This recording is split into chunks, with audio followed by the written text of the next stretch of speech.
If you are feeling spacey, irritable, or out of sorts, you could be ungrounded. So in this video, we'll get into the most effective ways that you can ground yourself, and these are things that I use myself, and it will help you to become centered and balanced more quickly.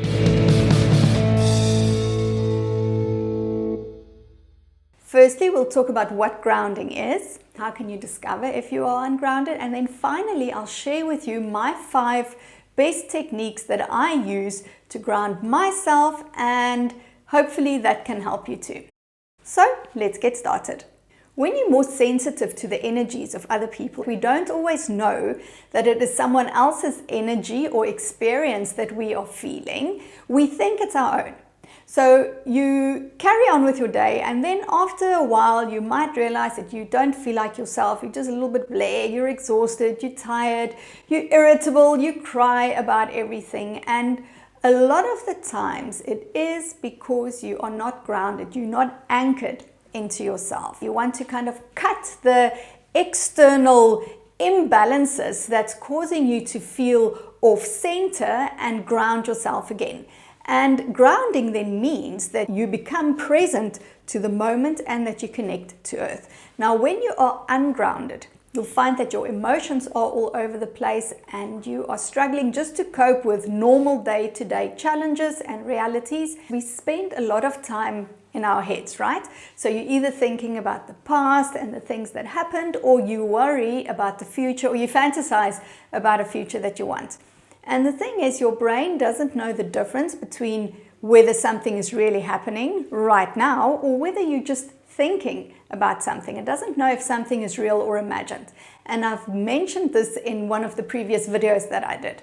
So what happens is when we spend our time thinking about what happened in the past and we feel sad about the things that didn't work out the way that we wanted to, or we feel bad about something that someone said, our body responds as if that bad thing is happening to us right now. And I say bad thing in quotes because it is really our interpretation of the thing which determines the way that we feel and that we respond.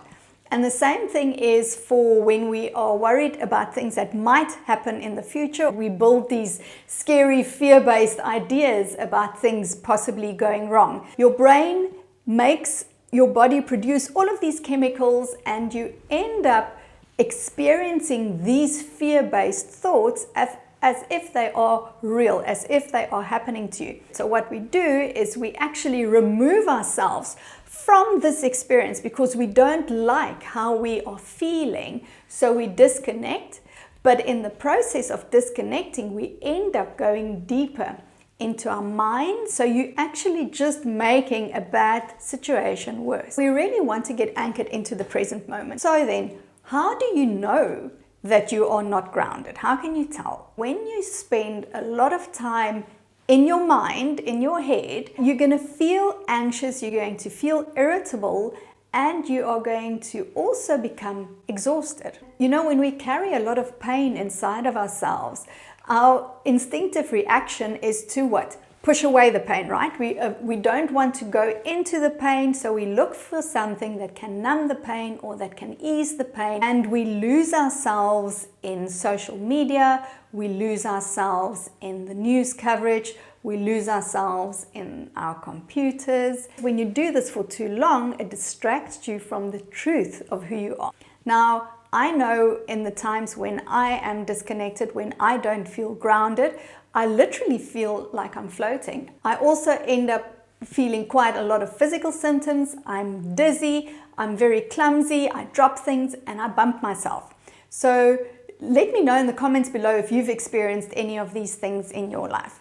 Some other things that can show up is that you can become very emotional, so you can cry a lot. You can also feel like you're in a bubble. So when other people speak to you, it's almost as if they are speaking through a sheet of water, and you really struggle to make that connection with someone. Okay, so now on to point number 3, and we will look at some of the ways in which you can ground yourself. So the first and most important thing that I found before you even choose any type of technique is to start with an intention. There's a lot of power in this because when you start with an intention, you are already commanding your brain. You are instructing your mind that this is the direction that you're going to go. This is what you want to do. And even using a simple mantra or affirmation like, I am grounded, starts the process of you coming back and anchoring into your body. And when you do this, you slowly start to create a new habit when you have this intention of being grounded throughout your day. Point number 2 is to use your body. Now remember what I said earlier, that we end up living in our minds a lot of the time. And your body doesn't live in the past or in the future.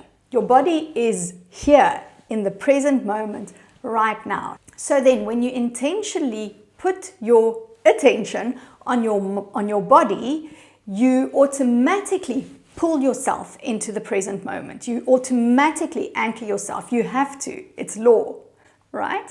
So there are 2 ways in which you can use your body. The first one is through movement. So either by consciously stretching yourself or doing an exercise sequence like maybe doing yoga, even walking or vibrating where you just shake yourself. Those are all things that can bring your attention to your body. You can also use your breath.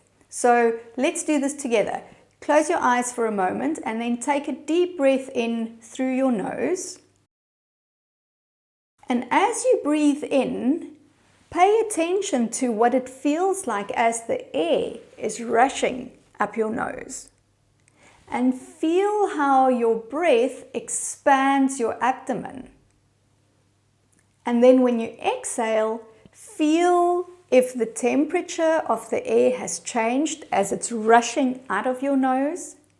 And feel how your abdomen is now compressing as the air is coming out. So do this for a few in and out breaths. And just be careful that you don't make yourself dizzy and lightheaded. So sit down while you're doing this. But just do it for a few times, and this way you can also bring your attention into your body. The third technique that you can do is to connect with nature. Now I know that not everyone enjoys being in nature, and that's okay. You don't have to be an outdoorsy type of person to still get the benefit of grounding with nature. So first of all, for those of you who like being outside, it is obviously the best thing that you can do to go for a walk and just pay attention, look at the trees around you, feel the sun caressing your skin. Use all of your senses as you go for a walk to connect with nature. If you are someone who prefers to spend more time indoors, that's also all right.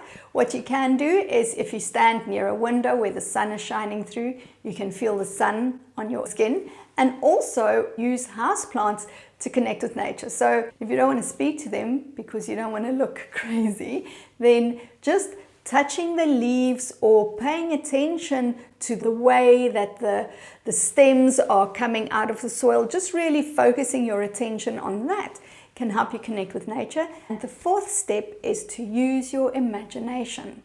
So your imagination, as you've already heard when I spoke about it earlier, your imagination is incredibly powerful. Your brain doesn't know whether something is real or imagined.